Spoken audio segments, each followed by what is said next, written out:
Cottrell-Boyce, an English screenwriter behind the James Bond sketch and, more recently, the Paddington Bear scene for the party at the palace as part of the Queen's Platinum Jubilee celebrations, described the shock and awe of the crew when the late monarch said she was game for the skit with Daniel Craig. Mr. Cottrell-Boyce explained how the crew behind the opening ceremony had assumed the Queen would not be available for the scene and had prepared to use a double, but that the monarch quickly revealed that she wanted to partake of it. He later reported that the Queen told Danny Boyle, the director of the sketch, that she thought she should have a line. Mr. Cottrell-Boyce said, "Well, first of all, the idea was not mine. It was Mark Tilsey's, who was the designer for the Olympic opening ceremony.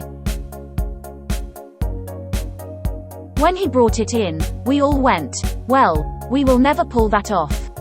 Nobody had a better idea, so the producer went to the palace to ask permission.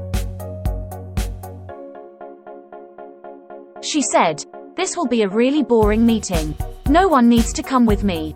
I just need permission to find out what she is wearing on the day and take some photographs so we can build a location that looks a bit like it.' And the Queen's dresser, this remarkable woman, Angela Kelly, said, 'Oh, why are you doing all this?' The producer said, 'So we can make it look like it is the Queen.' And she went, 'Oh, the Queen wants to do it.' The producer came back and went, 'What? So, the Queen put herself up for that?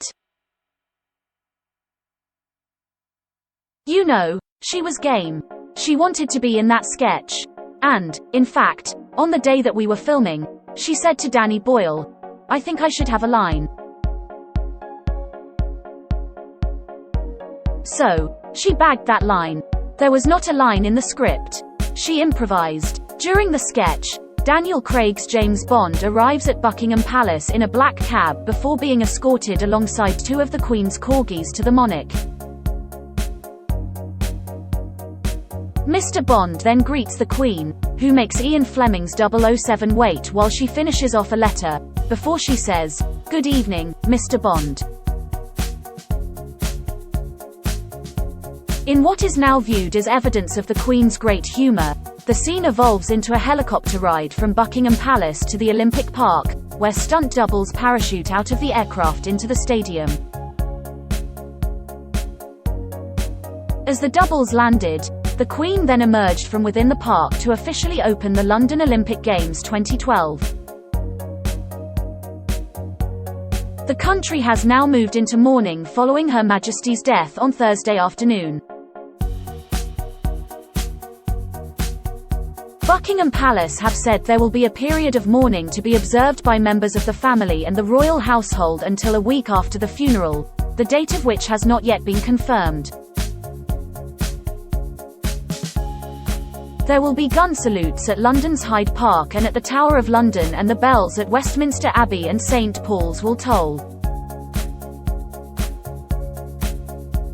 At Windsor Castle, the Sebastopol bell, captured during the 19th century Crimean War and which is only struck to mark the death of the sovereign, will toll.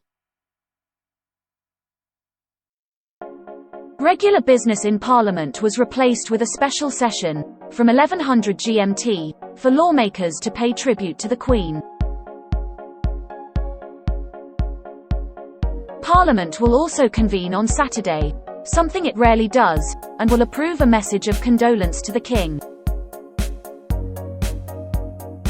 News that the Queen's health was deteriorating emerged shortly after midday on Thursday when a palace statement said she had been put under medical supervision, prompting her family to rush to Scotland. The Queen had been suffering from what Buckingham Palace had called episodic mobility problems since the end of last year, forcing her to withdraw from nearly all her public engagements. Her husband of 73 years, Prince Philip, died in 2021.